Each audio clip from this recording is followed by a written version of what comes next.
I was cranky, I was fatigued. I probably went years and years and years of a really restrictive approach to diet and eating. I couldn't be teaching people about wellness if I wasn't well myself. Do you plan your meals in advance? No.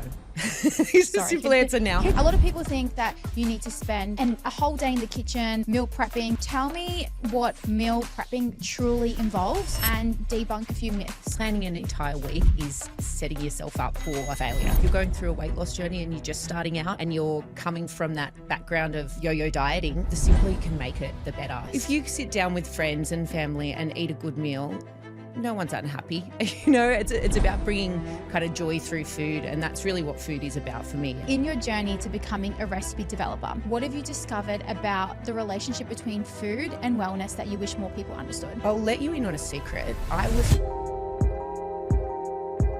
Guys, welcome back to another episode of Chew on This. I am so excited for this guest. Greer is the lead recipe developer at EQ. So one of our own, which is so exciting. So all of those delicious recipes that you see on our Instagram, in our app, are all because of her. She's the mastermind, the creator behind all of the deliciousness. So all of these recipes that I claim is Amal's pasta, it's actually Greer's pasta, but Amal makes it a lot. So Greer, welcome to the show. I am so excited to have you here. Thank you. It's an absolute pleasure to be here.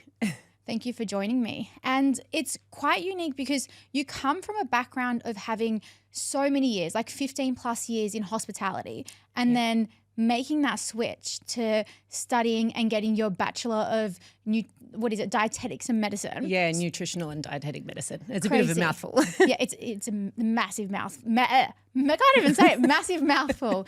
And although very similar industries, as in like food, very different. So Absolutely. Look, I'm not going to dive into your past yet. I do want to start with a question just about your history and just about your dieting history. So tell me about a moment where your body or your relationship with food significantly impacted your life or mindset and how you navigated through that experience. Sure. So we're going to get deep fast. I definitely had quite a moment in my life where I had a negative relationship with food. It was probably about 12 months after I had my daughter that I started to get back into exercise and kind of felt a bit off about my body. I'd put a bit of weight on. I felt very unfit. So I started to begin my weight loss journey. And initially it was quite a healthy, realistic weight loss that I went through. And then I went through a few things in my personal life, and I decided to take on one of the 8-week gym challenges at the gym that I was into, which I'm sure many people have done. I am an athlete and I still compete, and I have a very competitive nature. You do. I do, yes. Yeah. Anyone that knows me knows it comes out, especially in an escape room or when there's any sort of challenge at work.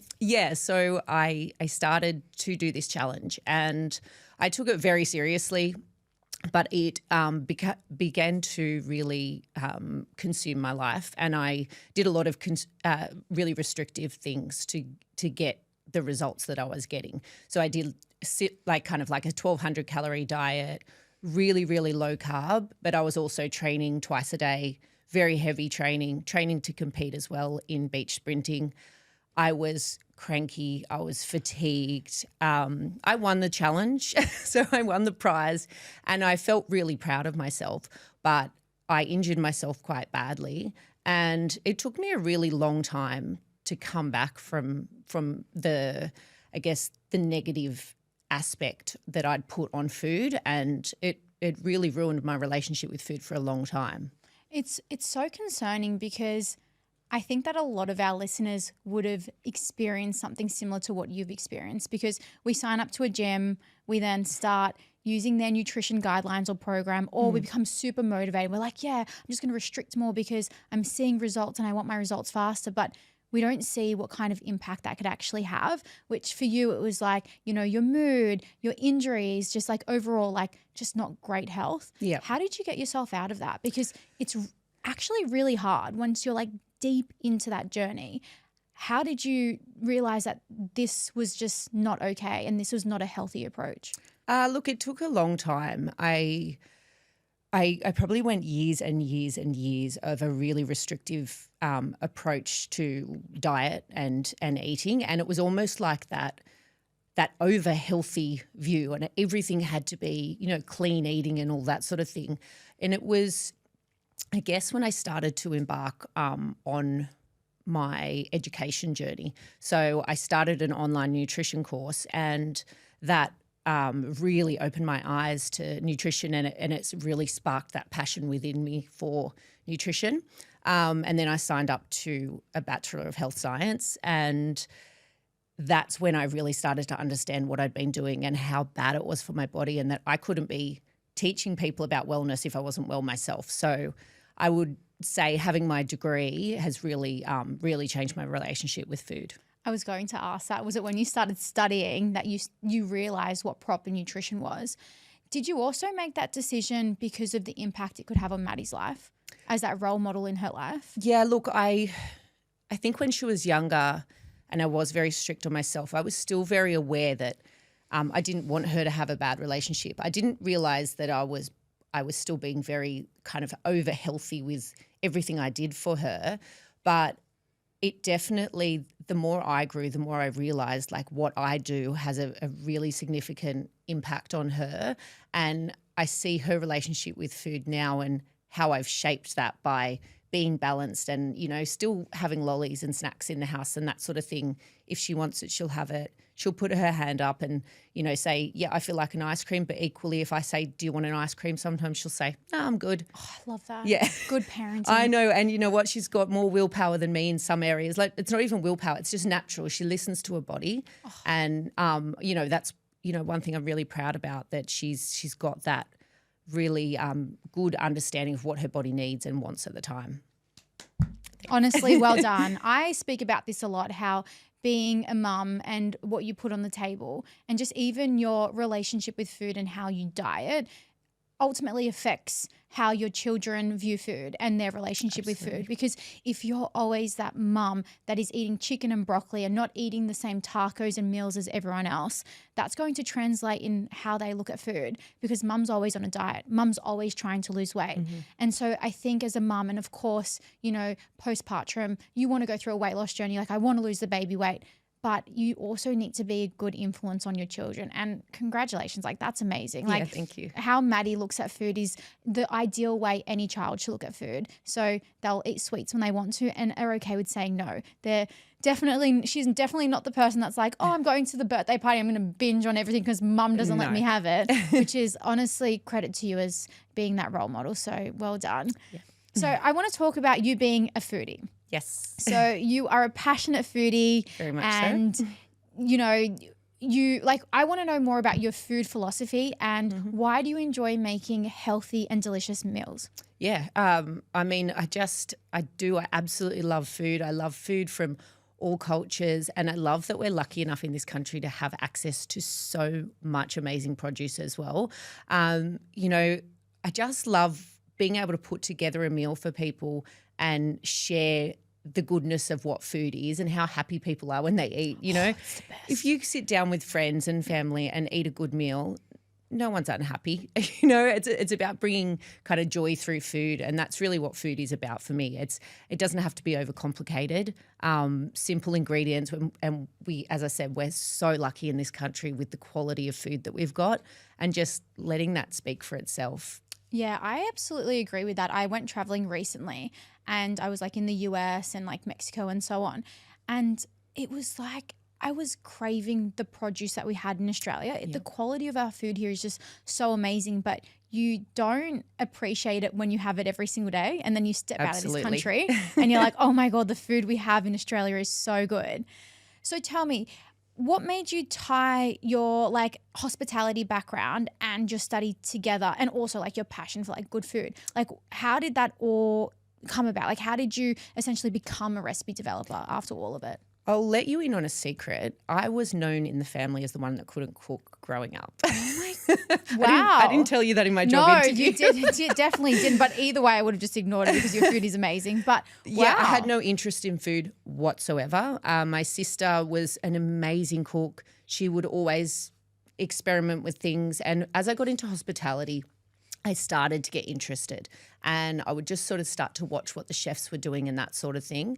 And then I'd start to ask my sister, how do you just throw things together, and started to gain confidence. And then as I went into the nutrition side of things, I felt a really natural affinity to create and start to show people that you can still have burgers and you can still have pizzas and pasta, but you can have it in a lighter, healthier way. It just doesn't have to be as heavy as you have at a restaurant. And it's about, showing the recreations of those recipes. And that started even before I begun my degree. And then throughout my degree, I kind of just started some online stuff, and I had really good feedback from it. And then, as my degree progressed, I really sort of thought this is the direction I want to go. And I was lucky enough just to fall into a job that was in recipe development and eventually make my way to EQ, which was a dream job for me. So it was really about putting that love of food and nutrition and health and balance together, which is what I loved about that role my role with EQ. Our philosophy, exactly. Yeah. And you've done it so well. Do you get a lot of fulfillment when someone tastes your recipe and they're like, oh my God, this is so good? Absolutely. I mean, getting feedback where people are saying this is, so easy, but it's so delicious. It makes me so happy. And anytime anyone's eating my food and giving me good feedback, it's a little bit of added happiness to my heart for the day. I actually, I'm somewhat of a good cook as well. Mm-hmm. And every time I cook a meal, I'll always ask the person that's eating with me, what do you think of my meal? Do you like it? What do you rate it out of 10? Yeah. And for example, my boyfriend, I'm just like, hey, so out of 10, what do you think? And it's one of our Equalution recipes.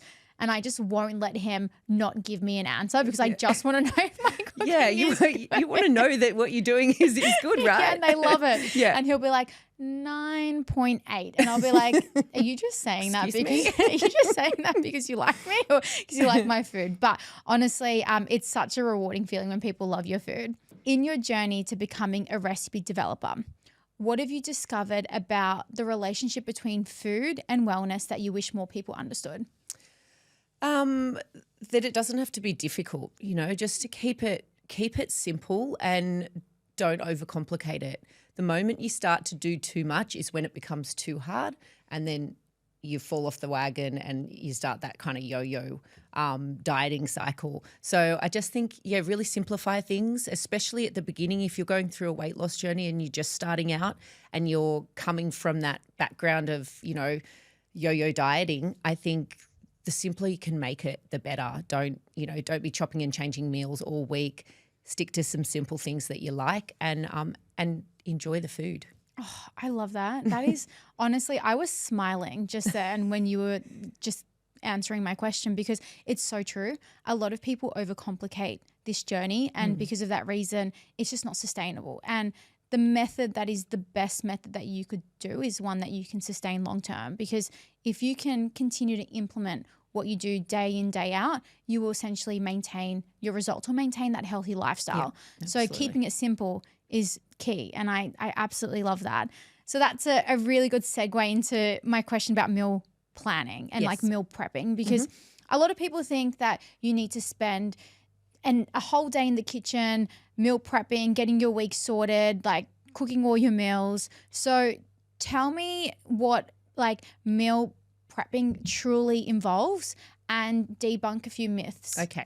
So meal prepping is literally just planning ahead, whether it's for 2 days or 3 days or an entire week. Now, I think planning an entire week is setting yourself up for some failure, and that's not what we want to do. So I always think looking to meal prep a couple of days or creating a lot of freezer meals is a really good idea, but just kind of taking a few elements of it and breaking it down so it's not feeling so overwhelming. Because a lot of the thing is with a weight loss journey is that people are coming from a background of kind of not understanding and not having the education, and they don't enjoy food because they've got a bad relationship with it, right? So when they go into meal planning and try to do a whole day of meal prep, so they work Monday to Friday, they come and go, okay, I've got to meal prep, I've got to do a whole Sunday, I'll do the shop, I'll meal prep all day, and they get to Sunday night and they go, oh my God, I'm already exhausted. And they've set up all these meals, but then during the week something comes along and they don't eat that meal and they go, well, why did I do all that meal prep? And I've wasted that meal and I didn't enjoy my weekend. So just setting up small and going, okay, rather than spending hours and hours meal prepping, I'm going to make my dinner for tonight, but I'm going to triple the portion or times 4 the portion, and then have a couple of meals for the next couple of dinners, or even for lunches, or if you're like me, for breakfast, because I do love a savoury breakfast. It's weird, guys. She'll come into the office and it's like 8 a.m. and she's eating like butter chicken or something. Oh, that's my favourite for And breakfast. I think it's so weird. Like, I don't know if you can leave comments on this podcast, but please comment below if you eat like a lunch or dinner option for breakfast and if you think it's normal. I think it's weird. I want to start a movement. No, it's so Dinner weird. for breakfast. I really think it's a thing. And I mean, why not? You're doing all of that work during the day, so you're going to be better fueled, right? So if we reversed it, Yeah. anyway, that's okay. But like breakfast can still fuel you for the day, right? My know. yogurt and granola and my eggs on toast. Look, I mean, as long as you're eating, I think that's great. But the meal prepping and just making bigger, like scaling your portions to fit as many days as you need, I think is probably one of the easiest ways of meal prepping. And creating some of those meals that are freezer friendly. And I just pop mine into Ziploc bags and flatten them so that they fit into the freezer really easily. And if I come home at night and I have just had one of those weeks where I haven't had time to have meals prepared, or I don't want to come home and cook, you take that out, it defrosts in next to no time. If you don't like microwaves, you can throw it straight into a pot with a little bit of water, it'll defrost. It's a space-saving thing, it's a money-saving thing, and it's a time-saving thing. So, yeah, absolutely going for multiple portions is a winner for me. Also, you can just do extra elements of your meal. So your protein, cooking extra protein and then changing it up with different vegetables or different salads or different bases, whatever you want to do with that protein, adding that in how you like. Just doing trays of roast veggies and then having that to add to salads to make it a bit more substantial. Things like that are really, really easy wins for meal prep. And I also think snacks, having your snacks organised for the week can be an absolute game changer. And whether that's packet snacks or cut up celery and carrot and hummus and that sort of thing, Or whatever it is, or chocolate bars and donuts, whatever it is that, is your jam, I think that's fine. But just having it prepared and ready to go, whether it's in the fridge, in a little bag ready to go to take to work or whatever it is that you do, just being prepared like that makes everything so much easier. Yeah, you know what? I actually didn't think of it like that because I made bolognese. So I made this like spicy, cheesy bolognese. Did you see it? I did. It looked delicious. So good. I accidentally put half of like the chili flake. Of course you did. What is it called? Like the spice container into, I was like, oh, and it all fell in and I was just like, oh, okay, I'm not going to be mad about that. But that's your kind of heaven, right? Good. It was great. But I just cooked the whole packet of mince, like most of the pasta. Like I just made 4 portions and that essentially gave me dinner for the next 3 nights. But I just did it because I was like, I don't really want to cook. I have a busy week ahead. But at that time, I wasn't thinking that I was actually meal prepping, but I was. No, and it takes no extra It time. added no extra time. Yeah. So best tip ever. Love that. So you're saying to our listeners that it is not necessary to dedicate a whole day to meal prepping and getting your week planned ahead. Absolutely not. And unless that's something you really enjoy doing and get something out of, then no. It's certainly not for me. Yeah, I'd rather spend my Sunday on the beach, reading Right. a book, watching a movie, whatever it may be. Exactly. So what's like your typical meal prep look like? So like tell me the last time that you planned ahead. Like what did you actually do? Yeah. So the other day I was doing, I can't even remember exactly what dish it was, but it was a specific way of cooking chicken. So then I put some extra chicken breast into the air fryer. I seasoned it with some spices and I had 3 days worth of protein done. Perfect. I threw some sweet potato into the air fryer and had sweet potato there. So then I can add it to omelettes, to frittatas, to my salads. Yeah. and it was there ready to go. But that's literally how simple I keep my meal prep. Do you plan your meals in advance? No. It's a simple answer now. Like you don't plan your meals in advance? No, look, I'll have a vague idea of things that I want to do. I always have things in my freezer, like just the proteins uncooked as well. So I can I always have elements that I can grab and go quite easily to create something. The reason I don't so much anymore, I used to do it to have everything mapped out, and it was just I needed to get away from that and have a little bit more fun with food.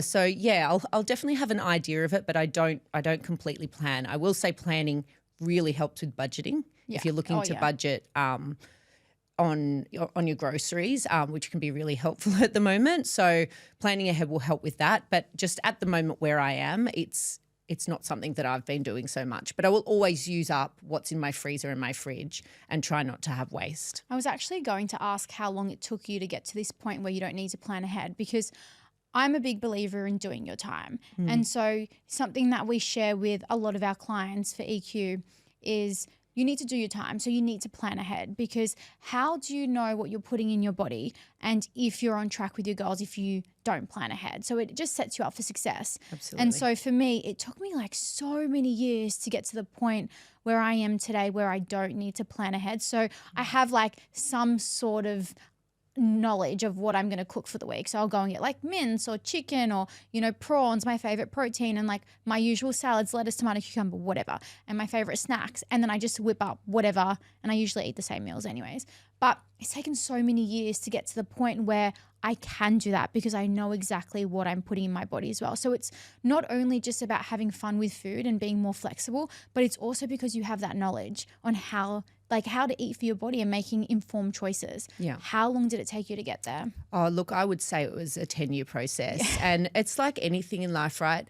You put in the hard work and you're going to get the results. So, and the hard work is about education. And that's what, with EQ, that's what it is about. It's about education. It's about understanding what that sort of weight of protein looks like, how many, not just the calories, but the protein in that, and then how you then put that meal together. This is my job. So I'm doing this day in, day out. I can see a handful of lettuce and I go, that weighs 40 grams.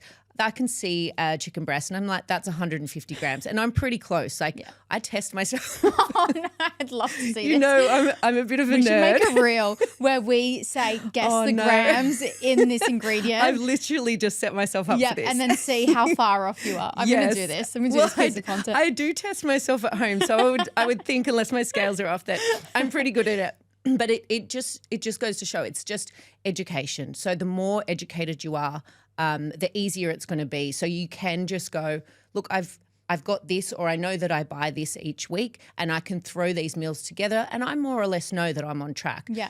When you really want to kind of just get to another level, you might start tracking again. Absolutely. And weighing. And I do it too. There's times in my life where I'm like, oh, I just want to tighten things up a little bit, lean up a little bit, and I will start tracking again and just being a bit more planned with what I'm eating. But I have the ability to be able to drop in and out of that because I've got the knowledge, I've got the education, and I've done the hard yards. I love that. And I think that, when people embark on a journey like this, they're like, I have to weigh everything or I have to track everything. But it's that education piece, right? It's not something that you'll do for the rest of your life, but when you put in the time and you earn it, you're then able to become more flexible because you can just cook up chicken and be like, I know how many calories this is, or I know how many calories this meal is, which means that I can go out for dinner and enjoy this and I know exactly what to eat for the rest of the day. So love that. I think that is such an important tip. Okay, I'm going to go back to the whole recipe development thing because I think it's such an interesting topic and I'm personally just interested in this. So tell me, what's your go-to for creative recipe inspiration? How do you get inspired to make these meals? We have over 8,000 recipes in our database and you have contributed to a significant amount of that. So tell me, what is your inspiration behind all of this? I am constantly taking notes. I've got a note section in my phone, a note section on my computer. I've got a note section in my notebook. I'm always taking ideas, and whether that's just a couple of elements or it's a dish from a restaurant that I've been to, I quite often will go to a restaurant or a cafe and I'll be inspired by something and I'll go, okay, I really love this. How can I recreate this but lighter, more calorie and macro friendly, particularly so I can put it into meal plans for our customers, because I enjoyed it so much and I want everyone else to enjoy it. So I'm always on and just always looking in social media. Pinterest is a good one for inspiration as well. Magazines, cooking shows. I'm just always on the lookout, and it's just about those elements that go together, and then how can I make it a bit fun and macro friendly, and just easier to put together as well. How do you maintain the flavor while making it more calorie and macro friendly? So like, what is your trick? I am like an OG Spice Girl. One, I was a big fan of the Spice Girls growing up, but massive fan. But I also have a lot of spices in my pantry. I actually just did a renovation and I have a drawer dedicated to them, and they're all alphabetized. Goals. It's just a little glimpse into me in a way. It's like when you ask your partner for a present, like, more herbs and spices, More herbs please. and spices, please. And cooking utensils. And better jars that are all labelled. Yeah, that's very me. But look, it's just starting to experiment with herbs and spices. They are absolute flavour bombs. Yeah. And they're next to no calories. You know, they're not going to add anything to your meal except flavour. So they're just such a no-brainer for me.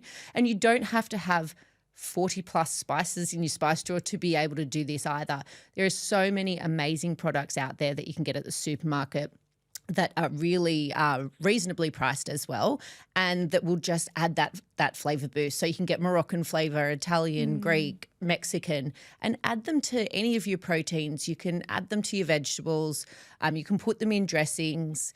They just add so much flavour, and you're not getting those extra calories as well. But what if a meal contains like a high fat content? So for example, if you wanted to replicate like a pasta dish, like a creamy pasta dish. So you've got your herbs and spices that will give you like the flavour, but how do you actually reduce the calorie content with all of like the creamier high fat components of the meal? Yeah, so you can certainly look to lighter varieties of those creamy components. So whether you're using cheeses or like cream cheese or mozzarella or something like that, you can use a lighter version of it, so it will cut the calories down, but also understanding the amounts that you're putting in. So instead of pouring cream into it, you're measuring a certain amount in, and you're understanding that, okay, yes, it is a higher calorie, but you're minimising the amount that you're putting in and the portion that you're having of that meal or that ingredient. Yeah. So, and when you're having a creamy pasta, it's understanding, okay, well then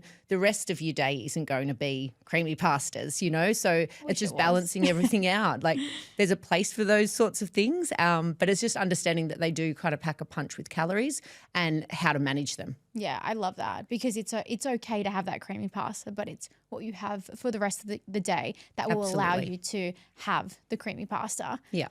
Some of the best tasting meals, in my opinion, and I feel like a lot of our listeners will also agree with me, don't contain much protein. I think protein is like probably one of the biggest struggles when it comes to macronutrients to boost in your day. So tell me, like, how do you ensure the meals that you create are high in protein and or nutrients and still maintain that flavor? Like, how do you disguise that? I know you've said like herbs and spices, but like how else? Yeah, so I mean, looking at the kind of the meals that you're probably thinking of, something like pizza, for example, is just making sure you've got a protein source on there. So rather than just having tomato and cheese, have chicken or prawn or, you know, any protein source on there to ensure that you're getting that protein in a lean, calorie friendly way, because you're still going to get protein from cheese and that sort of thing. However, it's a lot more calorie dense. So you just want to watch how much you're having. So ensuring that you've got a good protein source at the majority of your meals will mean that you're getting your macros on point and your calories on point too. You can also add protein powders to breakfasts and desserts as well to pump up the protein. Really easy way. It's a very economical way as well, just to add that protein in, and you're kind of not really noticing it either. So have a smoothie for breakfast and throw a serve of protein powder in there, and you could be getting 20 to 30 grams of extra protein into your day really easily without even batting an eyelid. I was actually going to test you and I was going to say, so tell me how I get it in my dessert. But you answered my question, so no testing going on here. So you speak a lot about low calorie, good amount of macronutrients, like good amount of protein as a macronutrient in your meals. So how do you actually define healthy in your cooking? Like, what does healthy mean to you when you create a recipe?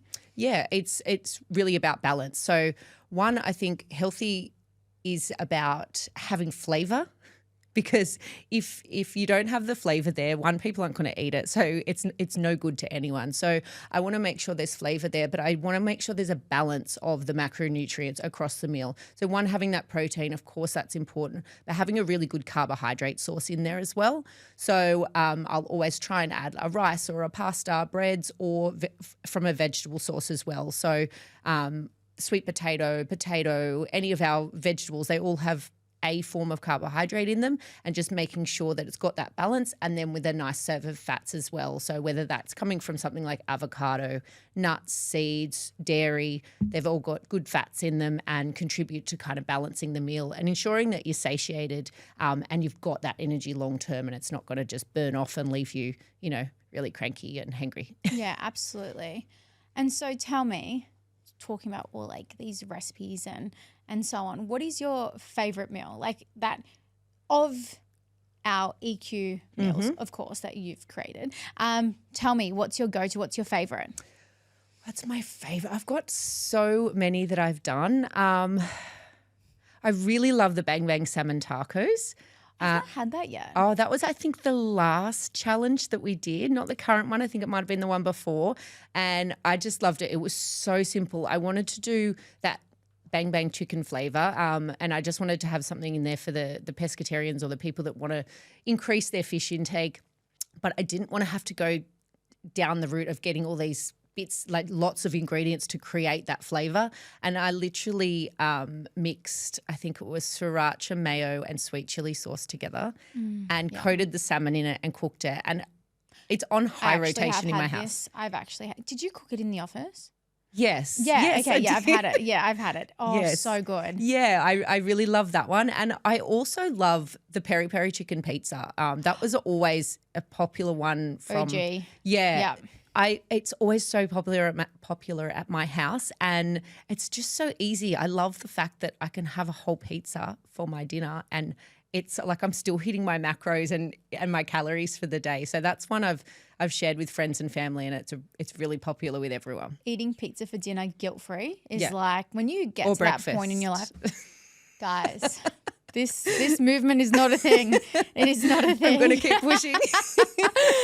But it's that when you get to that point in your life, and I remember for me it was, many years after fad dieting and then becoming educated on nutrition, for me it was eating bread, because coming from a Lebanese background, bread is in every meal that we have. We put like rice in bread, like everything in bread, right? Yum.